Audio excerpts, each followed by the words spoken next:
C'est en 2013 que le gouvernement chinois a lancé un grand et ambitieux projet intitulé les Nouvelles Routes de la Soie. C'est devenu l'une des priorités de la diplomatie chinoise sous la présidence de Xi Jinping. Il s'agit d'une stratégie de développement pour promouvoir la coopération entre les pays d'Eurasie, visant à améliorer les échanges, les liens économiques et les relations en général. De plus, cela permet de renforcer la position de la Chine sur le plan international et de préserver sa connexion avec le reste du monde.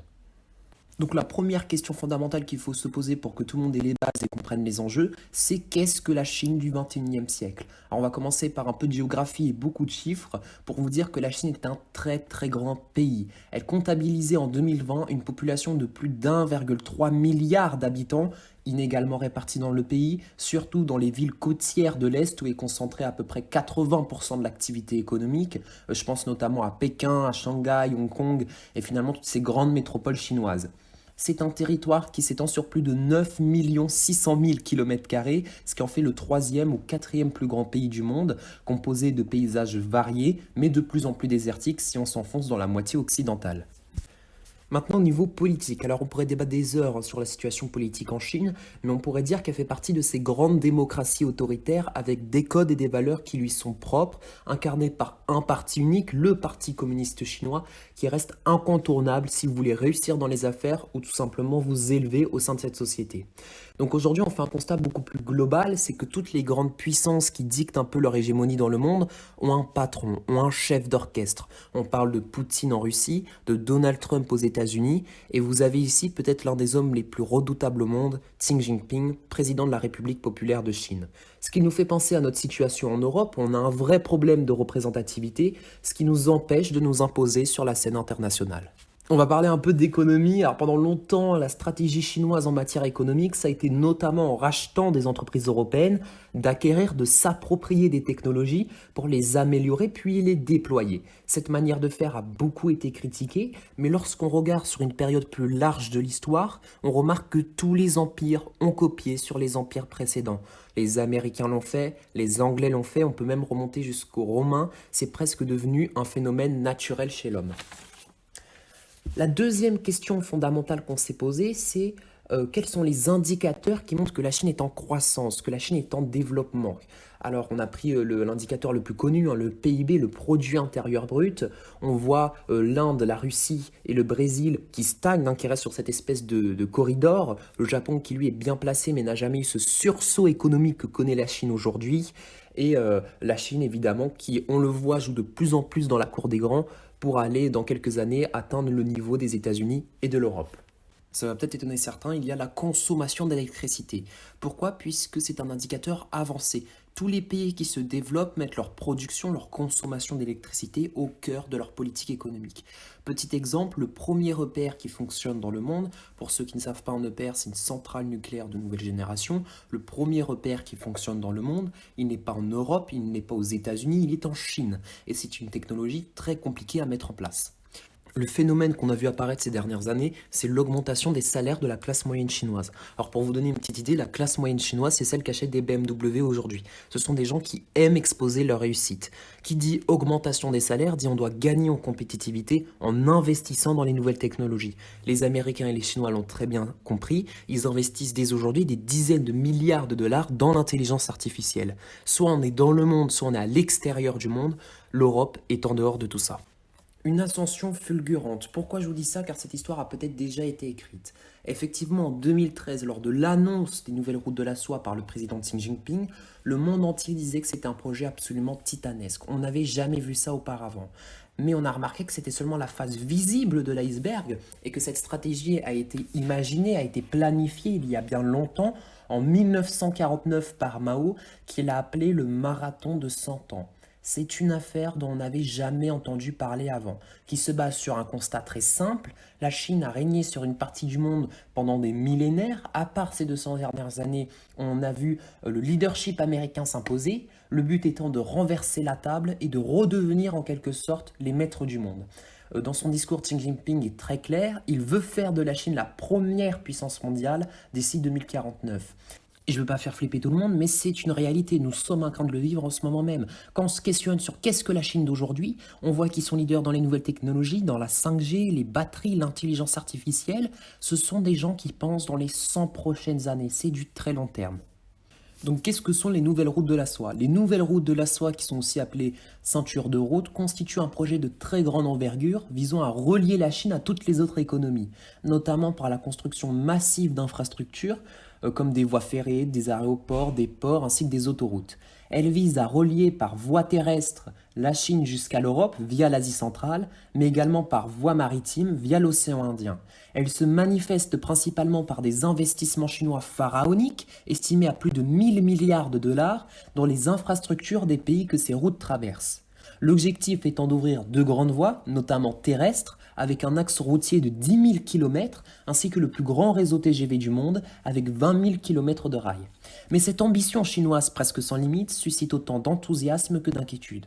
Parce que si la Chine, dans ce gigantisme, trouve à la fois un intérêt économique et politique, il n'est pas garanti que ces pays partenaires soient gagnants. L'objectif majeur de cet ambitieux développement est de faciliter et sécuriser le transport de la production chinoise vers les principaux pays consommateurs, c'est-à-dire l'Europe, et d'assurer l'approvisionnement du pays en ressources, notamment en hydrocarbures. Et c'est ici que réside véritablement la force du projet chinois, car il propose non seulement de développer les échanges avec les plus grosses économies du continent euro-asiatique, mais aussi d'investir directement dans le réseau d'infrastructures des pays partenaires. L'attrait pour les pays d'Asie centrale est ici considérable. Je pense notamment à l'Ouzbékistan, au Kazakhstan et à tous ces pays qui pendant longtemps ont été à la marge des échanges internationaux. La perspective de se placer en pièce maîtresse de ces échanges entre l'Europe et la Chine apparaît ainsi comme une occasion unique. Les nouvelles routes de la soie constitueraient ainsi une véritable opportunité de désenclavement pour les pays d'Asie centrale qui n'ont pas d'accès à la mer, alors que le transport maritime mondial représente 80% du commerce. La ville de Korgos en est probablement l'exemple le plus marquant, ce petit village kazakh situé à la frontière avec la Chine, qui se trouve à quelques kilomètres du pôle terrestre d'inaccessibilité, c'est-à-dire le point géographique terrestre le plus loin de tout accès à une mer ou à un océan. Depuis le lancement des nouvelles routes de la soie, cette ville se trouve plongée au beau milieu de la mondialisation.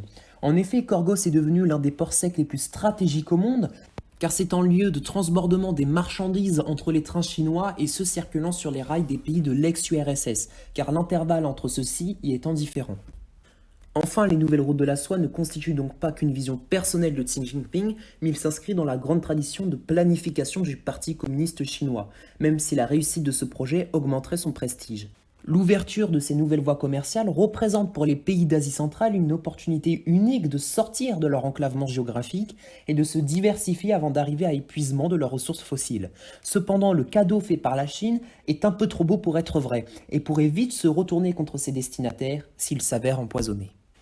Les conséquences géopolitiques. Comme on l'a vu juste avant, la Chine parie énormément sur de gros investissements d'infrastructures dans des pays stratégiques, comme par exemple l'Égypte. On y voit passer 14% du fret mondial grâce au canal de Suez. Les Chinois leur ont déjà vendu des TGV, ils sont à craindre de leur construire en ce moment même une nouvelle capitale à côté du Caire. Il y a aussi l'Éthiopie où ils ont beaucoup investi notamment dans l'industrie textile car les coûts de fabrication étaient encore moins chers que chez eux. La Chine joue énormément sur les tensions diplomatiques. Le cas du Pakistan est très intéressant puisqu'on sait qu'il y a toujours eu une certaine rivalité entre l'Inde et le Pakistan qui, je vous le rappelle, sont deux puissances nucléaires, alors qu'ils ont accueilli à bras ouverts les investissements chinois, contrairement à l'Inde qui, elle, refuse de faire partie de ce réseau car elle se sent déjà menacée, encerclée par la Chine. Donc quel est le meilleur moyen, entre guillemets, d'énerver l'Inde? C'est d'investir massivement dans les infrastructures au Pakistan pour que le pays se développe. Et c'est comme ça qu'on a appris que les Chinois allaient le faire à hauteur de 45 milliards d'euros. Les Chinois ont compris une règle très simple, ceux qui possèdent l'infrastructure possèdent le business. Et le visage du Pakistan dans les 10 prochaines années va radicalement changer grâce à ces investissements. Alors ensuite, il faut bien sûr qu'on vous parle de la grande histoire d'amour entre la Chine et les États-Unis, où on a un Donald Trump qui a lancé une sorte de troisième guerre mondiale, une guerre économique à coup de taxes sur les produits chinois. Alors ce qui n'a pas plu à Trump, c'est ça. C'est le déficit américain entre les deux pays. Qu'est-ce que ça veut dire concrètement? Ça veut dire que la Chine vend énormément aux Américains, mais qu'elle achète très peu. On le voit ici avec la ligne bleu marine. Alors, malgré ce bras de fer, ils ont quand même réussi à trouver un accord qui est censé rééquilibrer la balance. Donc les graphiques le montrent, les chiffres le montrent, la Chine est sur cette tendance de croissance et sur cette tendance d'expansion, que ça soit au niveau économique mais aussi géopolitique. On l'a vu pendant la crise du Covid-19, où c'est la première fois dans l'histoire qu'on a des États-Unis qui ne sont plus les sauveurs du monde. Ces États-Unis qui représentent un peu ce vieil Occident malade, en déclin, qui se replie sur soi, la nature a horreur du vide, les Chinois prennent leur place et les Chinois prennent les devants. Enfin, pour conclure, il y a un célèbre dicton qui dit: quand la Chine se réveillera, le monde tremblera. On a vu que la Chine s'était bien réveillée et qu'elle était véritablement lancée sur cette dynamique de superpuissance. Donc voilà, pour moi c'est terminé. Je suis très content d'avoir fait cette vidéo puisque ça demandait beaucoup de temps de travail, beaucoup de regroupement d'informations. Et puis je pense que ça peut intéresser pas mal de monde, tous ces sujets de géopolitique. Si vous voulez creuser un petit peu plus, je vous propose de regarder le documentaire d'Arte qui s'appelle tout simplement Les Nouvelles Routes de la Soie. Faut savoir que j'ai pris certains exemples aussi, comme celui du Pakistan, sur une conférence de Denis Deschamps qui est super intéressante. Alors il parle de la Chine en général et de l'émergence de cette superpuissance. Et tout ça, bah, du coup, je le mets dans la description. Merci beaucoup, merci à tous, au revoir.